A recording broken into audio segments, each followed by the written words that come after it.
The beginning of a new year, just passing through the old, I kind of feel this morning maybe no fireworks, just a very quiet, reflective word. Just one announcement while I remember that. The coffee mornings restart next Saturday, and it'll be raising money for Parkinson UK. I don't know about you, whether you keep looking back at your life when a year kind of moves over, whether you think about the past year, or maybe you look further in your life. I've got a little picture to show you.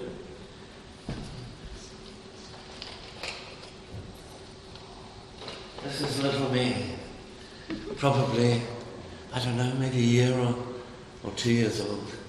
Yes, that's how I'd hoped you would respond. Something you maybe can't say it. I'm sure you don't want to say it really, but... And I was looking at this last night, and I was looking further back in my own life. And I sort of, when you look at something, there's my teddy bear, who still exists, by the way. Did my mother ever dream that her boy would ever, say, be here this morning at Chapel Street? What dreams and hopes, maybe she had. I looked very docile there. I was saying some of the bad things about my life to somebody last night. And my mother used to think I was a terribly very polite boy, because if I had a packet of Rowntree's pastilles, I would always offer it to the person first. And my mother was deeply moved and impressed by that. Until later in life she realised my motive was not. It was simply that the second one was the one I liked most. So I always offered it first of all. And talking about life and living, it's interesting in the lectionary today. I suppose there are certain words we know well. We know the Lord's my shepherd, I shall not want. We have been to probably lots of funerals where the word is, let not your heart be troubled. You believe in God, believe also in me. And then there's the great Pauline passage. Who shall separate us from the love of God? He builds it up, persecution, famine, nakedness, and so forth and so on.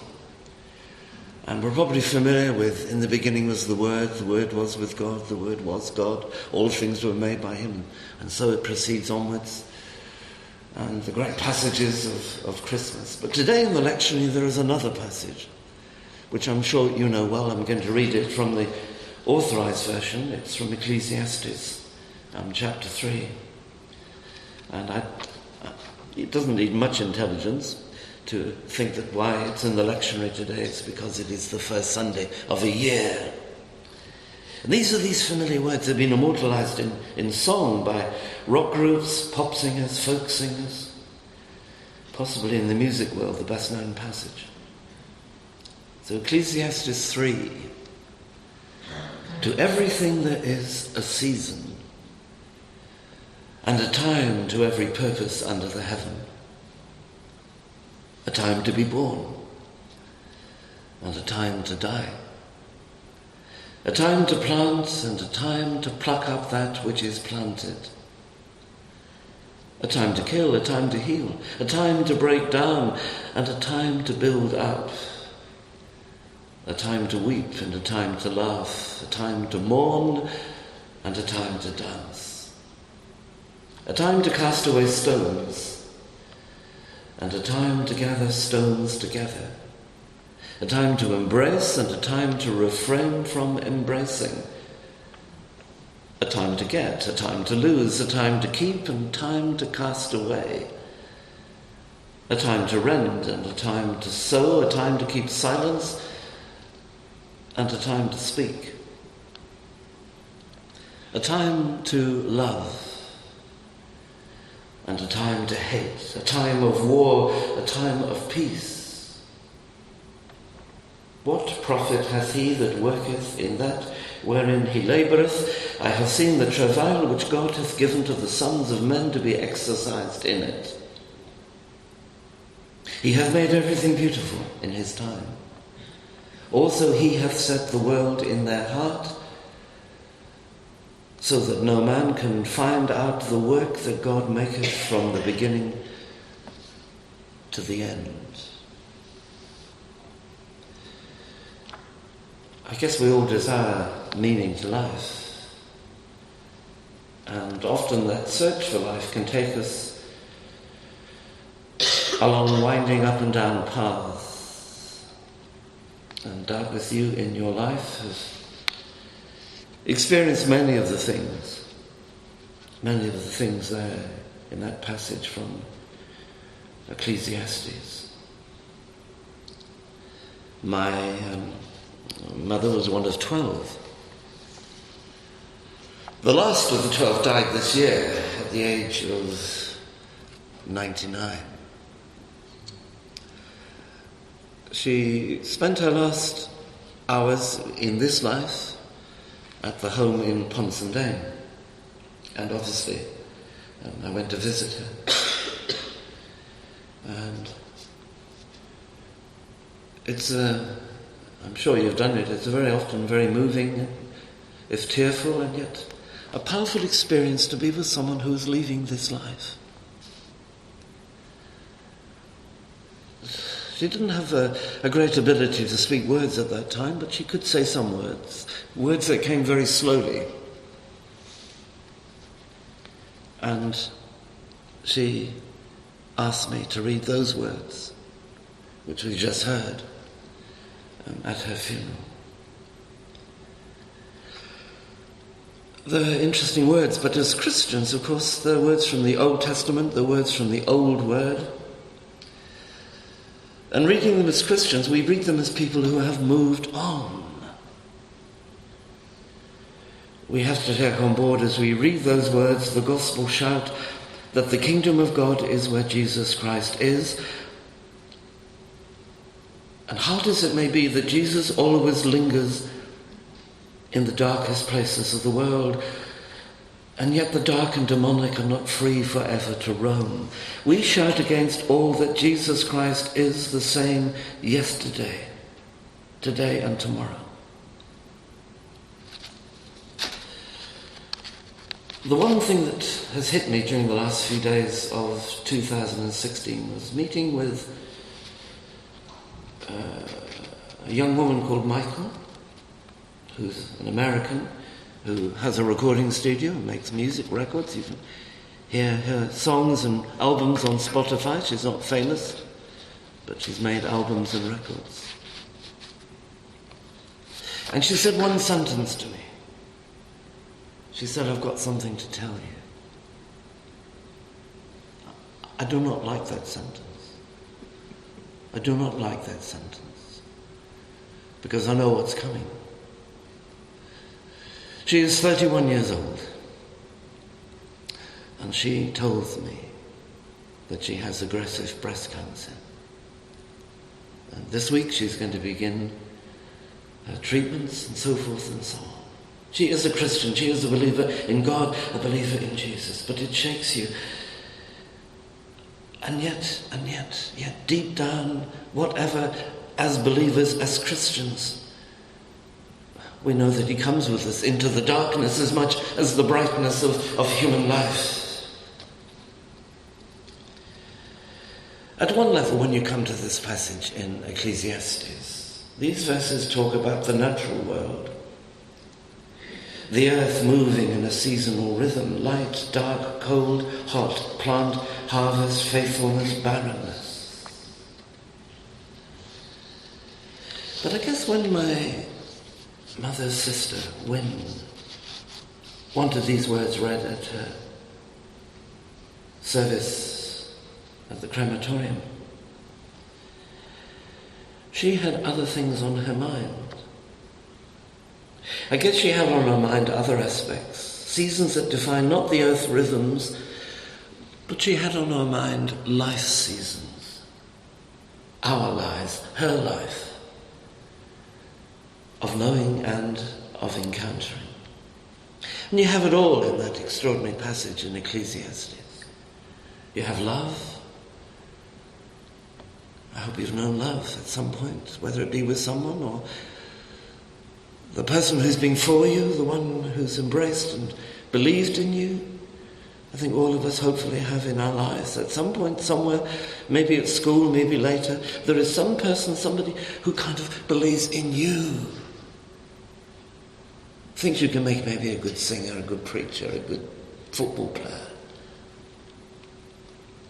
Love, hate, Weeping and laughing, mourning, dancing, living, dying. When you read these words, do you travel on a journey? Your journey? Your stories, your experiences? How do they fit in life lived for you? How do they fit these words we hear from Ecclesiastes for those closest to you?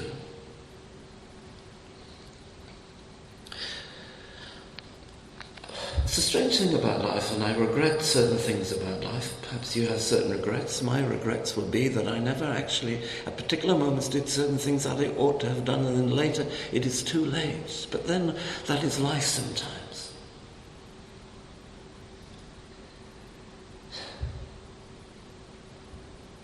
You think to yourself, well, I wish I spent more time with my mother's sister. When you're younger, and when she had a daughter, and we were about the same age, and we met, and they lived in Plymouth, and we took what was then seemingly the journey to Europe by going, past Truro or St Austell to Plymouth.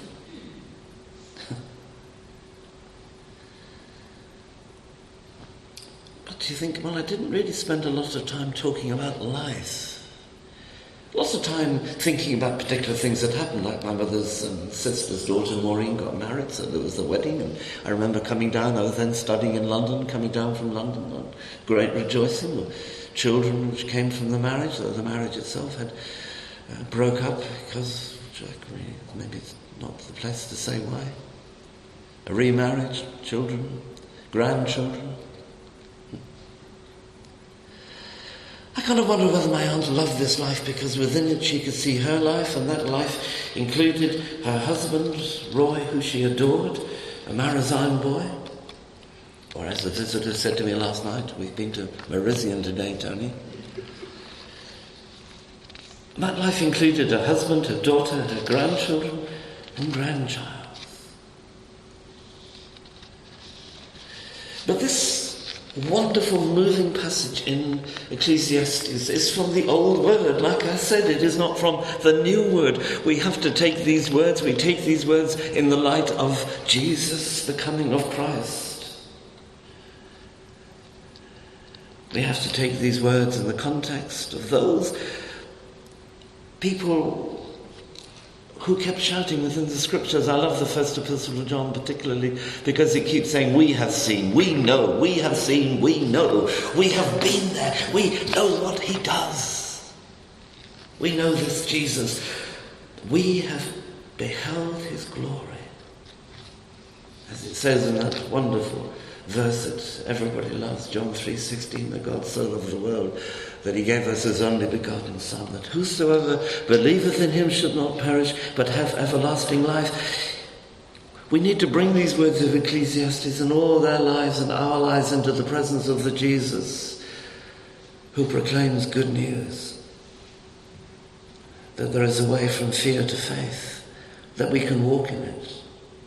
Now, I'm going to pinch a lot of words now from a friend of mine who did die from cancer a couple of years ago, a Methodist woman minister who wrote, Julie Hume, who wrote wonderful, marvellous poems and tremendous prayers.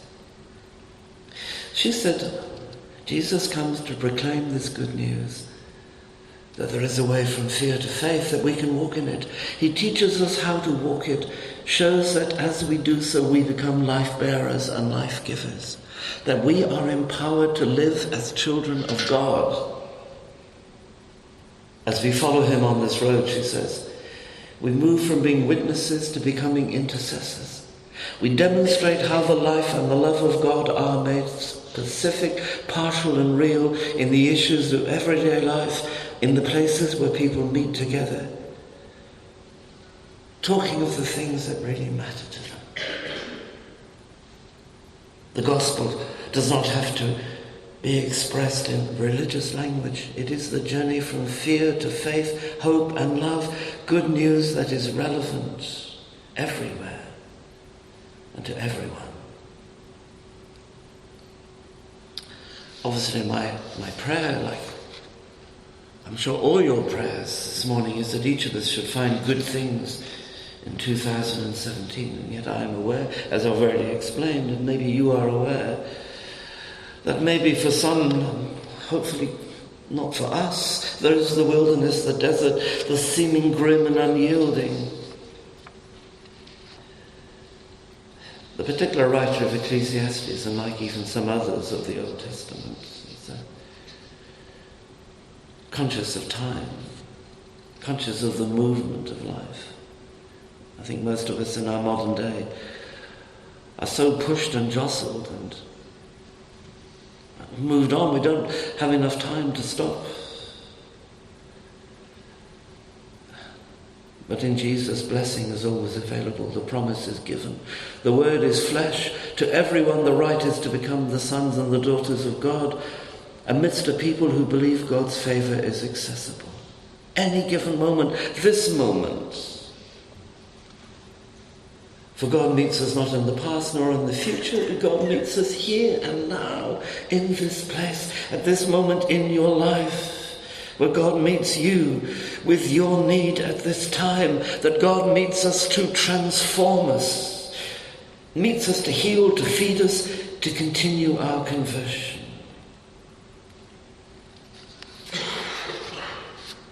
So my thought this morning, and I said it's a quiet thought this morning, is to love this passage,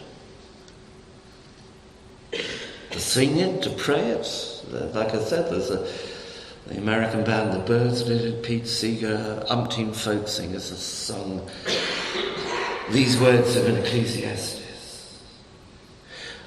But as you come to these words, and as you come to see these words in terms of your life and where you've been and where it's hopefully going to go for you, think also at the same time as you read these words that in a sense you're quite distinct and different from those who heard these words the first time. They had not seen the Christ. They waited for the Christ. They were yearning for the Christ. We have seen, says the Gospel writer. Look, love this passage. Sing it, pray it, read it. But do so in the light of Christ. Each of us is a child of God, free to love and praise. And within a fellowship, as it ought to be and should be and is from time to time, here in this fellowship, at this service or this place of Chapel Street, or where you come from, whether it be Drift or wherever, here to enjoy the good things of God that come without money. Here gathered as a fellowship in terms of these words to honour one another. We come to these words knowing of a God who is faithful, who loves justice, whose true nature will be known. We will witness to God who has blessed us, and all the earth will see and sing.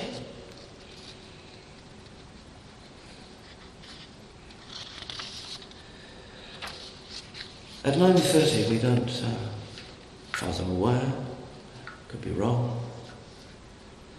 But if this morning you feel you want to make a special prayer, there is a rail here to come, and I'm sure there are stewards here in the church who will come and be beside you. As maybe you want to go into 2017 with a new step. A new step. These are powerful words. These are words my aunt wanted read at her funeral. These are words for my friend Michael to take on board.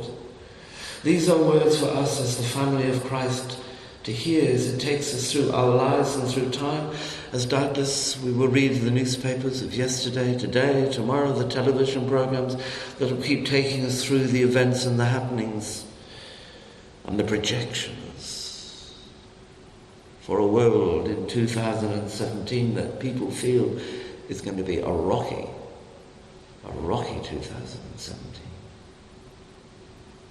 But we are the people of Christ. We are the people of God. And throughout the world there are people of our faith who are witnessing to new life, people who are serving in medicine, in agriculture, in commerce, all aspects of the economies, who are there bringing water and life to those who do not have, who are bringing sight, who are bringing healing. That was the world of 2016 for them. It is the world too of 2017.